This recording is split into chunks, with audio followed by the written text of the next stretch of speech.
चला तर मंडळी, आज मी तुम्हाला आमच्याकडे बनवल्या जाणारी धोप्याच्या पानाची भुरभुरी वडी करून दाखवणार आहे.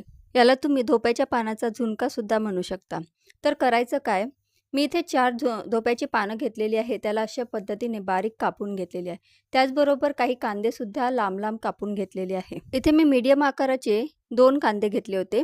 त्यानंतर कढाईमध्ये तेल घालून घ्यायचं. तेल गरम झालं की त्यामध्ये मोहरी, जिरं, 3 ते 4 बारीक कापून घेतलेले मिरची आणि कढीपत्ता घालून घ्यायचा.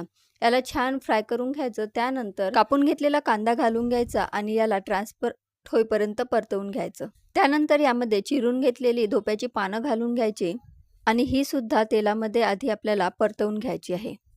पाने तेलामध्ये परतवून घेतल्यानंतर त्यामध्ये बारीक चिरून घेतलेला टोमॅटो घालून घ्यायचा आणि टोमॅटो सॉफ्ट होईपर्यंत परतवून घ्यायचा.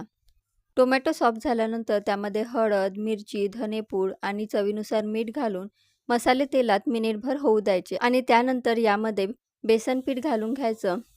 तर मी इथे चमच्याने 4 चमचे बेसन पीठ घातलेलं आहे.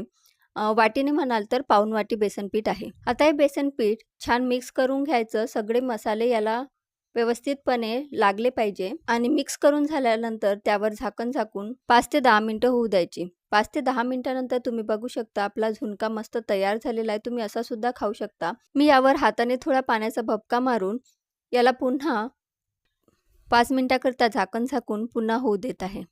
तर इथे मस्त अशी धोप्याच्या पानाची भुरभुरी वडी म्हणजे झुणका तयार झालेला आहे. गॅस बंद करून घ्यायची आणि यावर कोथिंबीर घालून याला सर्व्ह करायचं. आता हा झुणका तुम्ही पोळी किंवा मग भाकर कशासोबतही खाऊ शकता. तुमच्याकडे हा झुणका बनवला जातो का? आणि तुम्ही त्याला काय म्हणता ते मला कमेंटमध्ये नक्की कळवा.